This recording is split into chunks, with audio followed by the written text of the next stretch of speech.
Hello viewers, আসসালামু আলাইকুম। আজ আমি আপনাদের জন্য নিয়ে এসেছি খুব মুচমুচে ঝটপট একটি পাকোড়ার রেসিপি। আর এটি হচ্ছে পুঁই শাকের পাকোড়া, কিন্তু আপনারা এটি পালং শাক দিয়েও তৈরি করতে পারেন। আর বৃষ্টির দিনে চায়ের সাথে এই ধরনের মুচমুচে পাকোড়া খেতে কিন্তু বেশি ভালো লাগে। আসুন তবে কথা না বাড়িয়ে ঝটপট এই পাকোড়াটা তৈরি করে ফেলি। পাকোড়া তৈরি করার জন্য প্রথমে আমি একটি বড় সাইজের পেঁয়াজ কুচি নিয়েছি, সাথে দিয়ে দিচ্ছি স্বাদমতো কাঁচামরিচ কুচি, আরও দিচ্ছি ধনেপাতা কুচি, সেই সাথে দিয়ে দিচ্ছি 2 কাপ পরিমাণ পুঁই শাকের পাতা কুচি। পাতাগুলোকে গোটা ধুয়ে আমি আগে পানি ঝরিয়ে তারপর কুচি করে নিয়েছি। এরপর একটি বড় সাইজের আলুকে কুচি করে এর সাথে দিয়ে দিলাম। আলুটা কেটে কিছুক্ষণ পানিতে ভিজিয়ে রাখতে হবে, তাহলে এর মধ্যে কালো দাগটা পড়বে না। সাথে দিয়ে দিলাম হাফ চা চামচ রসুন বাটা এবং হাফ চা চামচ আদা বাটা।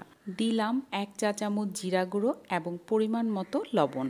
এর সাথে 1/4 কাপ পরিমাণ চিংড়ি মাছকে এরকম ছোট ছোট টুকরো করে দিয়ে দিচ্ছি। এটি অপশনাল, চাইলে আপনারা বাদও দিতে পারেন। দিয়ে দিচ্ছি 1 চা চামচ পরিমাণ সয়া সস। এবার সবগুলো উপকরণকে আমি ভালো মতো মেখে নিচ্ছি। এখানে শাকগুলোকে ভালো করে কষলে মাখার কারণে এর থেকে কিছুটা পানি বের হবে। আর চিংড়ি মাছটা দেওয়ার কারণে কিন্তু এই পাকোড়াটা খেতে অনেক বেশি মজার হয়। এই পুঁই শাকের পাকোড়া বা বড়াটা কিন্তু বিভিন্নভাবে তৈরি করা যায়। আমি আমার মতো করে তৈরি করে আপনাদের দেখিয়ে দিচ্ছি। দেখুন, শাক থেকে কিছুটা পানি বের হয়েছে এবং এই শাক এবং আলুটা কিছুটা নরম হয়ে এসেছে। এবার এর সাথে আমি 2 টেবিল চামচ পরিমাণ চালের গুঁড়ো এবং হাফ কাপ পরিমাণ বেসন মিশিয়ে নিচ্ছি।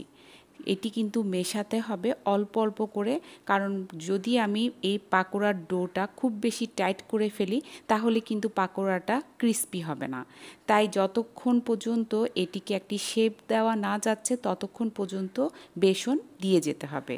এই পাকোড়াটার মধ্যে যদি বেসনের পরিমাণ খুব বেশি হয়ে যায় তখন খেতে কিন্তু ভালো লাগবে না।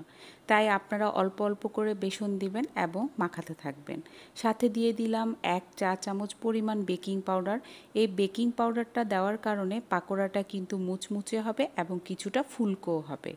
এবার ভালো করে মেখে নেব যতক্ষণ পর্যন্ত না এটিকে একটি শেপ দেওয়া যাচ্ছে। দেখুন, এটি কিন্তু মাখানো হয়ে গেছে এবং এটিকে কিন্তু সুন্দর করে শেপও দেওয়া যাচ্ছে। এবার আমি ডুবো তেলে এগুলোকে ভেজে নিচ্ছি। তেলটাকে কিন্তু গরম করে নিতে হবে। যদি ঠান্ডা তেলের মধ্যে পাকোড়াগুলো দেওয়া হয় তাহলে ভেতরে তেল ঢুকে যাবে, তখন কিন্তু এগুলো মুচমুচে হবে না। আর পাকোড়া কিন্তু আপনি আপনার পছন্দ মতো শেপে তৈরি করে নিতে পারেন। এগুলোকে উল্টে পাল্টে লালচে ব্রাউন না হওয়া পর্যন্ত আমি ভেজে নিচ্ছি। এই ক্ষেত্রে চুলার আঁচটাকে মিডিয়াম টু লোতে রাখতে হবে এবং উল্টে পাল্টে এগুলোকে লাল করে ভেজে আমি ফিরে আসছি। দেখুন, পুঁই শাকের এই পাকোড়া বা বড়াটা কিন্তু মুচমুচে করে ভাজা হয়ে গেছে।